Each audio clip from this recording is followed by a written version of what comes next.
Hey guys, welcome back to another new video. आपका स्वागत है सनविक लॉ गुरु चैनल पे। तो आज के वीडियो में हम लोग पढ़ने वाले हैं मास्टर एंड सर्वेंट का relationship under the vicarious liability chapter of law of torts. पिछले वीडियो में मैंने आपको एक लीगल मैगजीन के बारे में बताया था और उससे पहले वाली वीडियो में विकारियस लायबिलिटी का मीनिंग के बारे में डिस्कस किया था। अगर आपने उन दोनों वीडियो को नहीं देखा तो आप जाके देख लो, उन दोनों वीडियो का लिंक मैं आई बटन में दे दूंगा। तो चलिए स्टार्ट करते हैं आज के वीडियो को। और अगर आपने अभी तक मेरे चैनल को सब्सक्राइब नहीं किया तो सब्सक्राइब आप कर दो ताकि आपको और भी law of torts related videos मिलते रहे। तो चलिए स्टार्ट करते हैं आज के वीडियो को। तो सबसे पहले हम लोग जानेंगे कि सर्वेंट कौन होता है। मास्टर मैंने आपको बता दिया, जो भी आदमी किसी दूसरे को अपॉइंट करता है फॉर सर, दूसरे को अपॉइंट करता है जिससे कि वो अपना काम दूसरे से करवा सके इन हिज एब्सेंस, उसको हम लोग कहते हैं मास्टर। तो सर्वेंट अब कौन होता है? A servant may be defined as any person employed by another. इसमें अनदर कोई भी हो सकता है। टू डू वर्क, किस काम के लिए अपॉइंट करते हैं? To do a certain work for him, for the master, for the employer on the terms that he is to be the subject to the control and directions of the employer। इसका मतलब क्या है कि servant को master की directions पे काम करना होगा, उसका ऑर्डर फॉलो करना होगा in respect of the manner in which his work is to be done. A servant is thus an agent। Servant जो है एक तरह का एजेंट है जो काम करता है under the supervision and direction of his employer. Employer कौन है? मास्टर है। Engage to obey his employer's order from time to time. Time to time employer का ऑर्डर मानता रहेगा, उसको हम लोग कहते हैं सर्वेंट। अप्लाइंग दिस टेस्ट, इस टेस्ट को अगर हम लोग अप्लाई करें, अ सन, कोई भी एक बेटा अपने फादर के लिए सर्वेंट नहीं कहलाएगा in the eye of law. अब मास्टर एंड सर्वेंट, तो इसमें जनरल रूल क्या है? The general rule in case of master and servant relationship is that master जो है हमेशा लायबल ठहराएगा for the acts authorised by him. जो भी एक्ट उसने बोला है करने के लिए, authorised by him and done by the servant. Master ने सर्वेंट को कुछ काम बोला है करने के लिए, अगर वो काम में कुछ प्रॉब्लम आ गया या फिर उसने कुछ रॉन्ग कमिट कर दिया while doing that particular job, then master will be held liable and done by the servant during course of employment। अब course of employment क्या होता है? course of employment का मतलब ये होता है, मास्टर जो है उसने सर्वेंट को अपॉइंट किया है to do the job from supposedly 8 AM in the morning to 7 PM in the evening। तो 8 बजे से लेकर 7 बजे तक आपका कोर्स ऑफ एम्प्लॉयमेंट हो गया।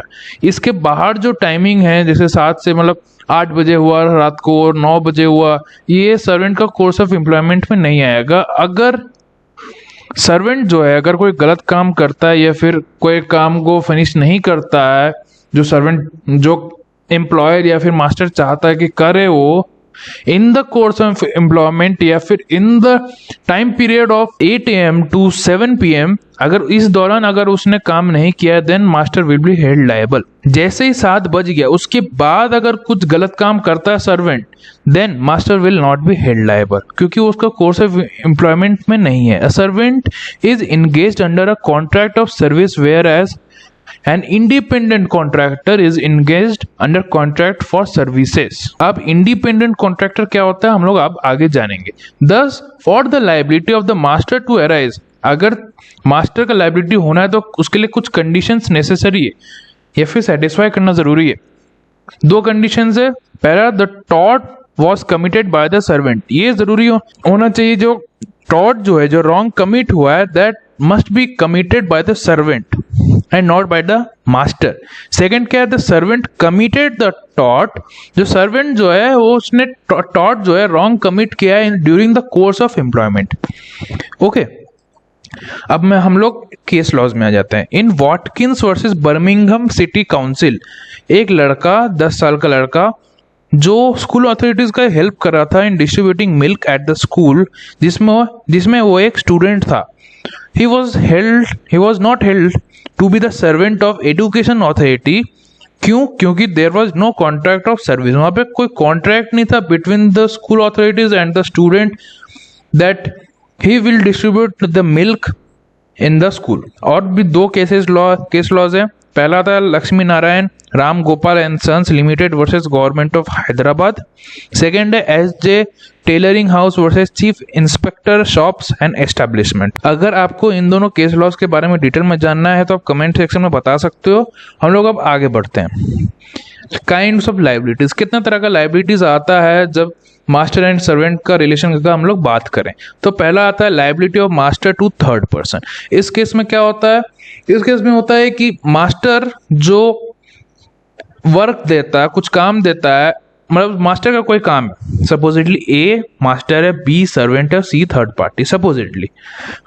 तो इस केस में मास्टर को कुछ काम कराना है, वो खुद नहीं करके वो बी को अपॉइंट करता है एज अ सर्वेंट कि तुम मेरा ये काम कर दो, तुम ये डील कर दो with the third party that is C.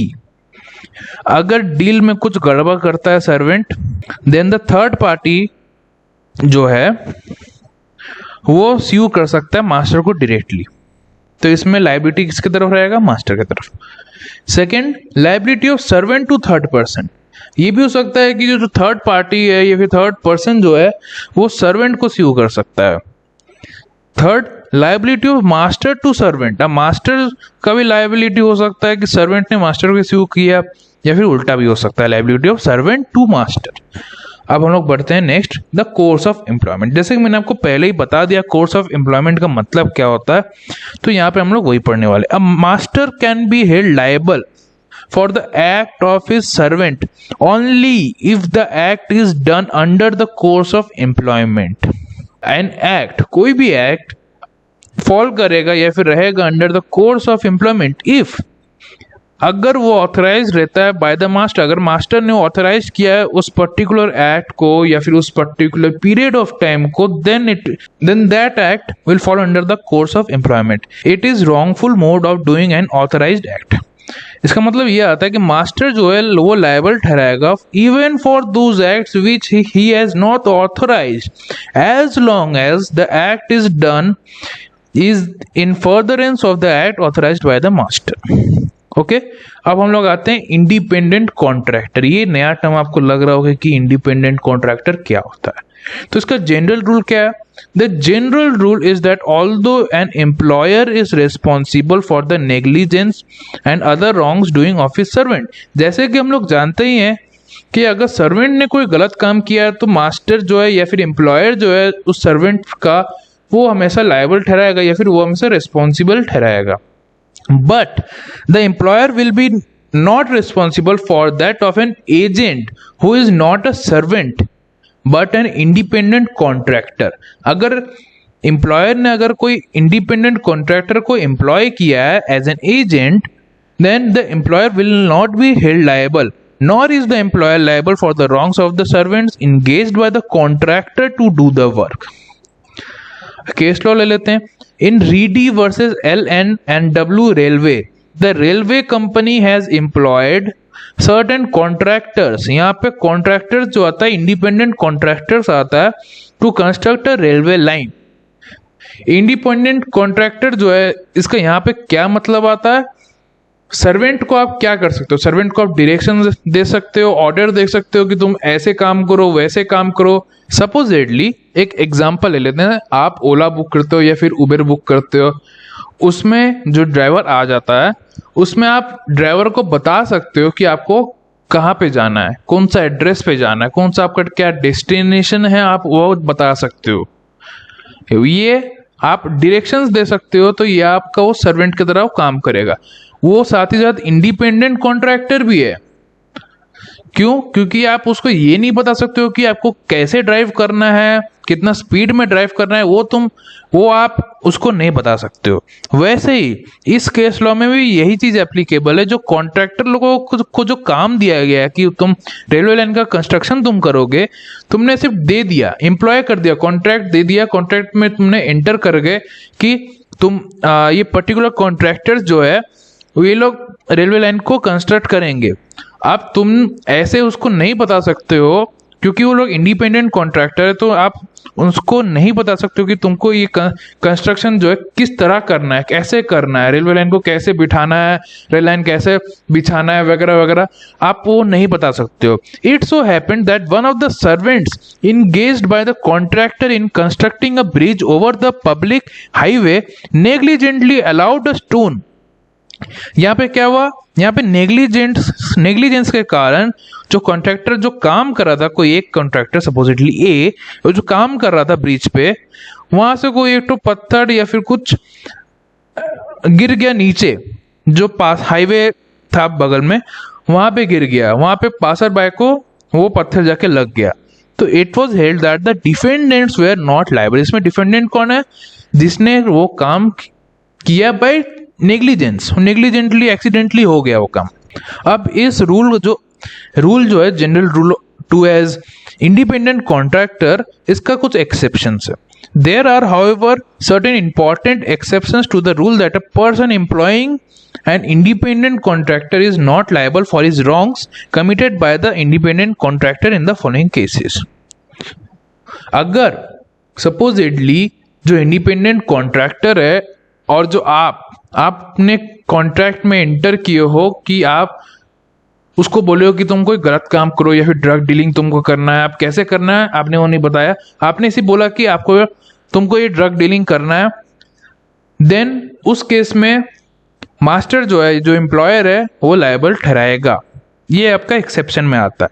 Second क्या है, where the employer retains control over the contractor, जिस केस में एम्प्लॉयर जो है वो इंडिपेंडेंट कॉन्ट्रैक्टर को अपॉइंट किया है, बट उसके ऊपर जो भी कंट्रोल है वो अपने पास रिटेन किया है, वो पूरा कंट्रोल उसको नहीं दे दिया है, कॉन्ट्रैक्टर को नहीं दे दिया कि तुम अपने तरह से काम कर सकते हो। उसने बोला कि तुम इंडिपेंडेंट कॉन्ट्रैक्टर हो बट तुम मेरे हिसाब से काम करोगे, तब भी जो एम्प्लॉयर है वो लायबल ठहराएगा, ऐसे वो लायबल नहीं ठहराएगा। सिंपल है। अब हम लोग लास्ट पार्ट में आ जाते हैं, सर्वेंट एंड इंडिपेंडेंट कॉन्ट्रैक्टर का क्या डिफरेंस है। A servant is a person employed by another to do work under the directions and control of the master। Master ने कुछ डायरेक्शंस दिया है, ऑर्डर दिया है कि तुमको ऐसे काम करना है, वो काम करना है। किसी एक आदमी को जिसने उसने अपॉइंट किया है, उसको हम लोग कहते हैं सर्वेंट। अब इंडिपेंडेंट कॉन्ट्रैक्टर कौन होता है? An independent contractor is a person who is employed to do a certain task, but the master, इस केस में क्या होता है, इस केस में मास्टर जो है वो डिटरमाइन नहीं कर सकता कि किस तरह उस जॉब को कंप्लीट किया जा सकता है या फिर किया जा सकता है। The master is not liable for the acts done by the independent contractor, जैसे कि मैंने आपको पहले ही बताया है। जैसे हम लोग एक एग्जांपल ले लेते हैं, सपोजिटली आपका जो ड्राइवर है, आप बड़े एक बंगलों में रहते हो, आपका खुद का गाड़ी है, उसमें आपने जो ड्राइवर रखा है वो आपका सर्वेंट है।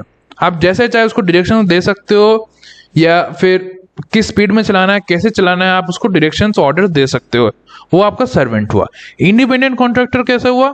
अगर आपने कोई टैक्सी बुक किया है, टैक्सी ड्राइवर जो होता है वो इंडिपेंडेंट कॉन्ट्रैक्टर होता है। As he has been told, उसको बोला गया है कि तुमको सिर्फ एक पर्टिकुलर डेस्टिनेशन या फिर पर्टिकुलर प्लेस तक तुमको छोड़ना है। आप लोग उसको ऑर्डर नहीं कर सकते हो कि कैसे तुमको अपना टैक्सी चलाना है।